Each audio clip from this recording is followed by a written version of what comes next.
Hello, good morning. কেমন আছো তোমরা সবাই? চলে এসেছি নতুন আর একটি ব্লগ নিয়ে। আজ হচ্ছে শ্রাবণ মাসের চতুর্থ এবং শেষ সোমবার। তো কাল ছিল শ্রাবণ মাসের শেষ ও চতুর্থ সোমবার। তো আমি সেই ভিডিওটাই তোমাদের সাথে আজ শেয়ার করছি। তো সকাল সকাল উঠে একদম স্নান করে রেডি হয়ে গেছি। আর আজ আমি পুজো দিচ্ছি আমার বাবার বাড়িতে বসে, মানে ওখানে একটা শিব মন্দির আছে আমাদের পাড়াতে, ছোট্ট একটা, সেখানেই পুজোটা দেবো। আর আমি সেরকমভাবে কিছুই নিয়ে যাইনি অ্যারেঞ্জমেন্ট করে, তো সেই কারণে আমার কাছে যা ছিল আর রিয়ার থেকে এই গেঞ্জি, মানে এই টপটা নিয়ে পরে নিয়েছি, কারণ ধোয়া জামা কাপড় পরেই তো পুজোটা দিতে হবে না। তো সেই কারণে এবার উঠে রেডি হয়ে এখানে চুল টুল বেঁধে নিচ্ছি, বেঁধে নিচে যাবো। আর আমি দেখেছি অনেকেই আছে যারা শ্রাবণ মাস বা এই যে পুজো আর্চা করে শাড়ি পরে সুন্দর করে সেজে গুজে যায় পুজো দিতে, কত সুন্দর পোজ মেরে ছবি তোলে। কিন্তু আমার তো ওইসব মনেই আসে না, আর করতেও ইচ্ছা করে না যে একটুখানি জল ঢালবো এত সেজে গুজে। অবশ্য সবাই সমান নয়, আমার মতো ল্যাথখোর কুঁড়েও নয় কেউ। প্রত্যেকটা মেয়েই চায় সুন্দর করে সেজে গুজে সব জায়গায় নিজেকে প্রেজেন্ট করতে। আমার মতো নাকি ঘুমিয়ে থাকবে, লাফ দিয়ে উঠে পুজো দিয়ে আবার ঘুমিয়ে পড়বে। তো যাই হোক, চলো নিচে যাওয়া যাক, দেখি রিয়া কী করছে। কারণ রিয়াকেই বলেছিলাম তোদের ঘরেই সব কিছু অ্যারেঞ্জমেন্ট কর, আমি তোর সঙ্গে যাব, পুজোটা দিয়ে চলে আসবো। তো দেখো আমাদের সিঁড়িতে কত গাছপালা, মানে শুধু সিঁড়িতে নয়, বাড়িতে হয়তো জায়গার অভাব, কিন্তু আমরা যেহেতু গাছপালা খুব ভালোবাসি, সেই কারণে যেখানে একটু জায়গা পাই সেখানেই একটা না একটা নতুন গাছ লাগিয়ে ফেলি। খালি টব কোথাও দেখতেই পাবে না, থাকলেও সেটা ছোট কোনো গাছে ভরাই থাকে। দেখো সিঁড়িতে যেখানে দেখবে একটা না একটা গাছ রাখা রয়েছে। তো যাই হোক, চলো নিচে যাই, নিচে গিয়ে দেখাই যে রিয়া কী করছে। তো তারপরেই বুঝতে পারবে যে আমরা কোথায় পুজো দিতে যাচ্ছি বা আজকে কী কী করছি। তো তোমরা কারা কারা শ্রাবণ মাসের চতুর্থ সোমবার বা পুরো সপ্তাহ পুরো মাসগুলো পালন করলে সেটা অবশ্যই আমাকে কমেন্ট করে জানিও। যাই হোক, গাছপালা দেখাতে দেখাতে সিঁড়ি দিয়ে নেমে পড়লাম, মানে 3তলা থেকে নিচে নেমে পড়লাম। তো আমি থাকি 3তলায় আর রিয়া থাকে একদম নিচতলায়। তো বাইরে এসে দেখছি যে দাদু বাইরে বসে বসে লোকজন দেখছে, বাইরের দৃশ্য দেখছে। তো ঘরে ঢুকতেই জেঠি আমাকে বললো যে একটা দুধের প্যাকেট আর মোমবাতি এনে দে, নে আমি টাকা দিচ্ছি। তো যেহেতু শিবের মাথায় জল ঢালবো তো দুধ তো লাগবেই, আর আমি তো এই মানে শ্রাবণ মাসের প্রত্যেক সপ্তাহতেই শিবের মাথায় দুধ আর জল সব একসাথে মিক্স করে তবেই ঢেলেছি। তো যাই হোক, টাকা নিয়ে এখন যাব হচ্ছে দোকানে। আর তার আগে একটু দেখে নিই রিয়া রানী ফরফরানি কী করছে। দেখছি এদিকে রিয়া রানী পুজোর জোগাড় করছে, আর মুখ চোখ বেঁকাচ্ছে দেখো, মানে কি বলবো। যাই হোক, ওর আবার হসপিটালেও যাওয়ার আছে, তাই ও সকাল সকাল পুজো দেবে মন্দিরে। তাই আমিও ভাবলাম ওর সাথেই যাই, পরে আবার একা একা কখন কি জোগাড় করে যাব, ল্যাদ লাগবে, তার থেকে ভালো ওর সাথেই চলে যাই। তো ও এখানে সব কিছু জোগাড় করে দিচ্ছে, আমার ভালোই হলো। আমি বললাম যে দোকানে যাচ্ছি, কী কী আনবো বল, ও আর একবার বলে দিল। তারপর আমি এখন বেরিয়ে পড়েছি রাস্তায়। আর সকাল সকাল যেহেতু যাচ্ছি পুজো দিতে, তো দেখতেই পাচ্ছ রাস্তাঘাট পুরো ফাঁকা। আর আমি তোমাদের এদিক ঘুরিয়ে দেখানোর চেষ্টা করছিলাম, কিন্তু কী দেখেছি আমি নিজেও জানি না। তো যাই হোক, চলো, এই দেখো সামনেই বসে আছে একটা কালুয়া আর একটা ধলা, মানে হাজব্যান্ড ওয়াইফ নয় কিন্তু, এরা দুই বন্ধু, দুটোই ছেলে। তো যাই হোক, চলো, এই যে মন্দিরটা দেখছো, এই মন্দিরে একটু পর পুজো দিতে আসবো। তো আমাদের পাড়াতে এই মন্দিরটা যবে থেকে খুলেছে সবাই বেশ সুন্দর পুজো দিতে আসে, শিবরাত্রি হয়। তারপর তারকেশ্বর যাওয়ার আগে যে খাওয়া দাওয়া হলো দেখতেই পেয়েছিলে তোমরা আমার ব্লগে। আর এই আর একটা মন্দির, যেটা একজনের বাড়ির মন্দির, যার মধ্যে ও শিব ঠাকুর আছে, কালী ঠাকুর আছে। মেন কালী মন্দির এটা, কিন্তু ওটা শিব মন্দির।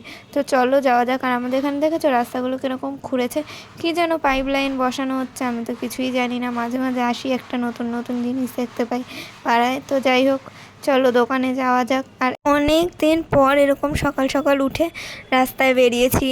তারপর সকালে স্নান করেছি, আমার তো শীতে কাঁপুনি উঠে গেছিলো, কেন আমি জানি না। তো যাই হোক, দেখতেই পাচ্ছ দোকান সবে গুছানো হচ্ছে, মানে খুলছে দোকান। তো তার মানে বুঝেই যাচ্ছ কটা বাজে।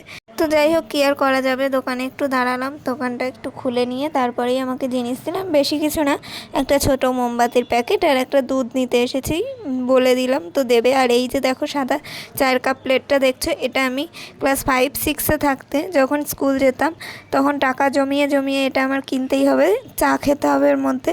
তো সেই কারণে কিনেও ছিলাম টাকা জমিয়ে জমিয়ে, মানে আমি এতটাই মানে কি হাই লেভেলের ছিলাম, বুঝতেই পারছো 5-6-7 মানে কতটা বড়। তারপরেও আমি ওরকমই করতাম। আর এখনও আমার দোকানে গেলে জিনিস পছন্দ হলে মানে কোনো খেলনা নিজে তো কিনতে পারবো না, বকা খাবো যে এত বড় মেয়ে খেলনা কিনেছিস। তাই বাচ্চাদেরকে বলি যে দেখ, জন্মদিনে এরকম একটা খেলনা কিনবি, তুই আর আমি দুজন মিলেই খেলতে পারবো, ভালো না বল? মানে ওদেরকে উস্কে দিই। এবার ওরা কিনলে সেটা দিয়ে আমারও খেলা হয়ে যায়। যাই হোক, বাদ দাও, বাড়ি চলে এসেছি, সব গুছিয়ে নিয়ে এখন যাচ্ছি পুজো দিতে। রিয়ার হাতেই মেন জিনিসপত্র, আমার হাতে মিষ্টি ফলের প্যাকেট। তো সেটা নিয়ে এখন যাচ্ছি। ফোনটা নিলাম যাতে তোমাদের সাথে একটু শেয়ার করতে পারি, না হলে রিয়া বলছিল ফোন নিতে হবে না, ঘরেই রেখে দাও, ফোন কোথায় আবার রাখবি। কিন্তু এত সকালে সেরকম কেউ মনে হয় পুজো দিচ্ছে না, তো সেই কারণে আমি ভাবলাম সমস্যা হবে না, রিয়ার ভিডিও আমি তুলে দেবো, আমার ভিডিও রিয়া তুলে দেবে। যাই হোক, রিয়া তো তুলে দিতে চায় না, তারপরেও জোর করবো একটু, কেয়ার করা যাবে। তো চলো দেখি কে কে আছে মন্দিরে। তো এসে দেখলাম এখানে একটা দাদা পুজো দিচ্ছে। তো এটা আমাদের সম্পর্কে দাদা হয়, মানে বাড়ির পাশেই থাকে, তো তাই দাদা বললাম। তো এখানে মন্দিরের এই পাশে বাঁশ লাগানো দেখছো, এগুলো হচ্ছে গিয়ে তারকেশ্বরের যে পুজো হলো সেই বাঁশ এখনও খোলা হয়নি। এখানে এবার রিয়া পুজো দিয়ে নিচ্ছে, ভাবলাম তুলেই দিই একটু। তো খুব সুন্দর করে সাজানো হয়েছিল, বিশেষ করে ওই পদ্ম ফুল, কত সুন্দর সুন্দর ফুল, ঝাড়বেরা, অনেক কিছু দিয়েছিল, যেগুলোর জন্য আরও বেশি সুন্দর লাগছিল। দিন দিন আমার গলার যে কী হয়ে যাচ্ছে আমি বুঝেই পাচ্ছি না, মানে তুতলে যাচ্ছি, গলায় কথা বলতে বলতে আটকে যাচ্ছে, মানে কি আর বলবো। যাই হোক, বাদ দাও। তো চলো রিয়া পুজো দিয়ে নিক, আমিও পুজো দিয়ে নিই। আর তোমরা কারা কারা পুজো করছো বা করো সারা মাস, সেটা কমেন্ট করে কিন্তু জানাতে ভুলো না। আর আমাদের বাড়ির পাশে কাজ হচ্ছে, তো সেই কারণে একটু বিচ্ছিরি আওয়াজ আসছে, ভিডিওতে কিছু করার নেই, একটু ম্যানেজ করে নিও। আর এবার আমি দেবো পুজো, মানে বাবার মাথায় জল ঢেলে। আর আমি প্রত্যেকটা সোমবার করতে পারিনি, কারণ প্রথম সোমবার আমার শরীরটা খারাপ ছিল, তোমরা তো জানোই। তো 3টে সোমবার কিন্তু আমি করেছি, কারণ কোনো সমস্যাই হয়নি, ঘরে দিয়েছি। আর লাস্ট সোমবারটা একটু ভালো করে মন্দিরে গিয়ে পুজোটা দিলাম, যেহেতু আমি বাবার বাড়িতে ছিলাম। আর ওই বাড়ি থাকলে হয়তো ঘরেই দিতাম। এবার আমার পুজো দেওয়ার পালা, রিয়ার জামা পরেছি, আমি নিজেকেই রিয়া ভেবে ভুল করছি। তো যাই হোক, এখানে আমিও পুজো দিয়ে নিচ্ছি। রাস্তায় কলে জল এসেছে, অনেকে জল টলও নিতে আসছিল, দেখছিল যে আমরা পুজো দিচ্ছি। একটু বেলা হলে আরও ভিড় হতো, তো ভালোই হয়েছে, সকাল সকাল পুজোটা দিয়ে নিলাম। রিয়াও হসপিটাল যাবে, আর আমারও ভালোই হলো যে ঘরের সব কাজ মিটে গেছে, পুজো দেওয়া হয়ে গেছে, রিল্যাক্সে এবার রাস্তা ধীরে ওই বাড়ি চলে যেতে পারবো। তো যাই হোক, এখানে পুজো টুজো দিয়ে নিলাম। তো যখন আমার পুজো মাঝপথে, তখনই একজন এসে পিছনে তাড়া দিচ্ছিল, এই তাড়াতাড়ি করো, আমরা কাজে যাবো। এবার কি বলবো, পুজো যদি একটু মন দিয়ে ভক্তি ভরে সময় নিয়ে না দেওয়া যায়, তাহলে কিন্তু সত্যিই মুখ গোমরা হয়ে যায়। আর কি করা যাবে, তাড়া দিচ্ছিল তো তাড়াহুড়া করেই করতে হবে, আমার কপালটাই খারাপ, কি আর করা যাবে।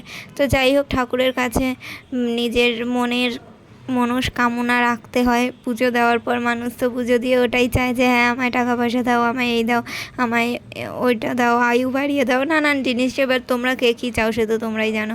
এবার আমিও কী চেয়েছি সেটা তো আর বলা যাবে না, সেটা তো টপ সিক্রেট, কাউকে বলতে নেই। তো যাই হোক, সবাই সুস্থ থেকো, ভালো থেকো, আনন্দে থেকো। কারা পুজো দিলে কমেন্ট করে জানিও। আজকের মতো টাটা।